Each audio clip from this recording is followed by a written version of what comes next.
যখন কারো নামাজ আল্লাহর দরবারে কবুল হবে, তার জবানের মধ্যে তালা লাগবে, চোখের মধ্যে তালা লাগবে। যেরকম মানে জবান থেকে মিথ্যা বন্ধ হয়ে যাবে, গালিগালাজ বন্ধ হয়ে যাবে, গীবত বন্ধ হয়ে যাবে, চোখ হেফাজত হবে, হাত হেফাজত হবে, ভিতরে হারাম যাবে না, ভিতরে হারাম যাবে না, হিংসা বিদ্বেষ অহংকার যুক্ত বাক্য মুখ দিয়ে বের হবে না, অভদ্র হবে না, সহনশীল হবে, ধৈর্যশীল হবে। নবী করিম মানে দেখলে রিল্যাক্সড হয়ে যাবে। কেউ একজন দেখলে মনে হবে যেন খুব ভালো মানুষ, রিল্যাক্স মানুষ, ভদ্র মানুষ। এই ব্যক্তির আদত পরিবর্তন হচ্ছে, আদত পরিবর্তন হচ্ছে। নূর কেন আসে? কারণ নূর আদত পরিবর্তনের পরে নফস কাবু হয়ে গেলে রূহ কলবের বর্তনে কলবটা আল্লাহ রাব্বুল আলামিনের নূর রিসিভ করার সক্ষমতা অর্জন করে। কখন? যখন আপনার আদত পরিবর্তন হয়। আমার ভাইয়েরা, হুজুর গৌসুল আজম বলেছেন তাসাউফ তরিকত কিসের নাম? আদত পরিবর্তনের নাম। আদত পরিবর্তন, তারকুল আদা, আদত পরিবর্তনের নাম। আদত কি? মিথ্যা বলা আমার আদত, স্বভাব।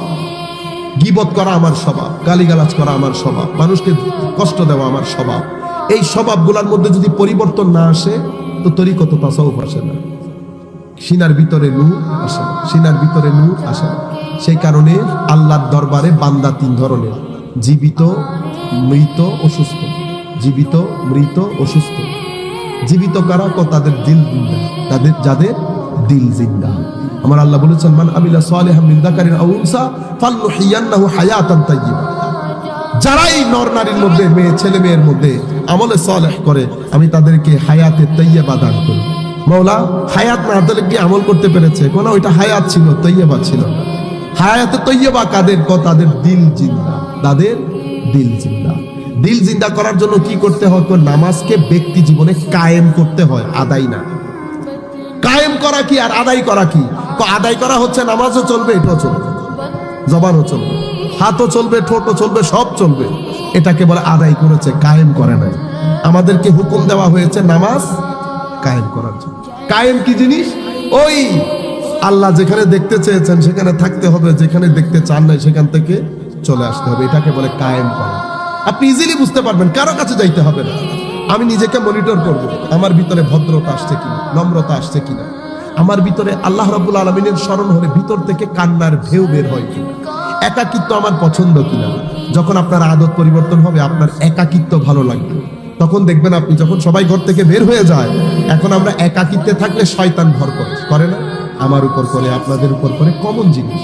কিন্তু যখন নামাজ কায়েম হবে, তখন আপনার একাকিত্বে শয়তান ভর করবে না। তখন আপনার ইচ্ছা করবে দফা হোক, যাও।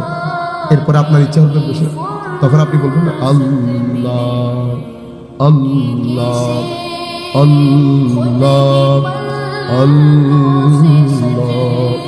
তখন দেখবেন আপনার আশপাশ এটা আজীব একটা দুনিয়া হয়েছে।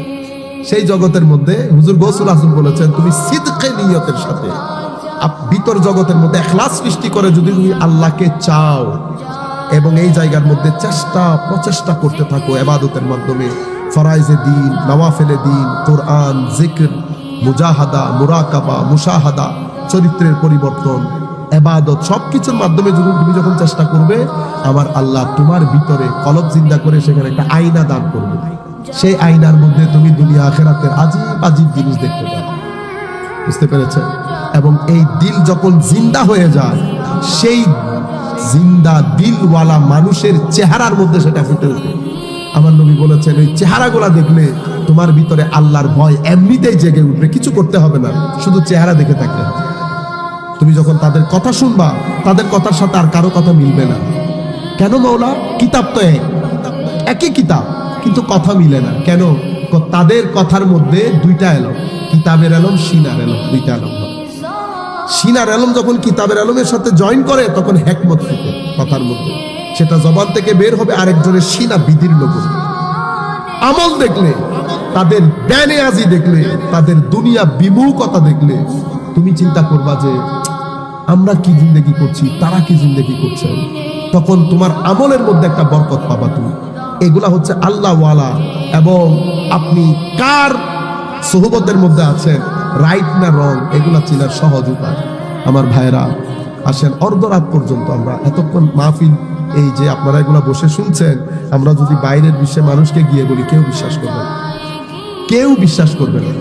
যে উম্মতে মুসলিমা এখনো পর্যন্ত রাইতে 2-2:30টা পর্যন্ত 3-3, 4-4, 5-5 ঘন্টা বসে বক্তব্য শুনে, ওয়াজ শুনে, এটা পৃথিবীর কেউ বিশ্বাস করে না।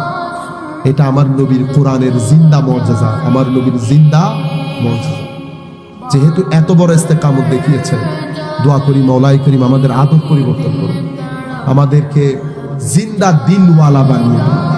আমাদের সময় আস্তে আস্তে ফুরিয়ে যাচ্ছে, দেখছেন না আমাদের পরিবারের মধ্যে যারা ছিল, অনেক মানুষ চলে গেছে, পরিবার আস্তে আস্তে ছোট হয়ে আসছে।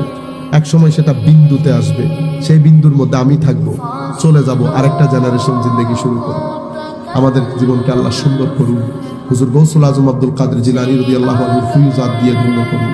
আমি আর কথা বাড়াচ্ছি না, আপনাদের সকলের জন্য আল্লাহর দরবারে দোয়া করছি মাওলা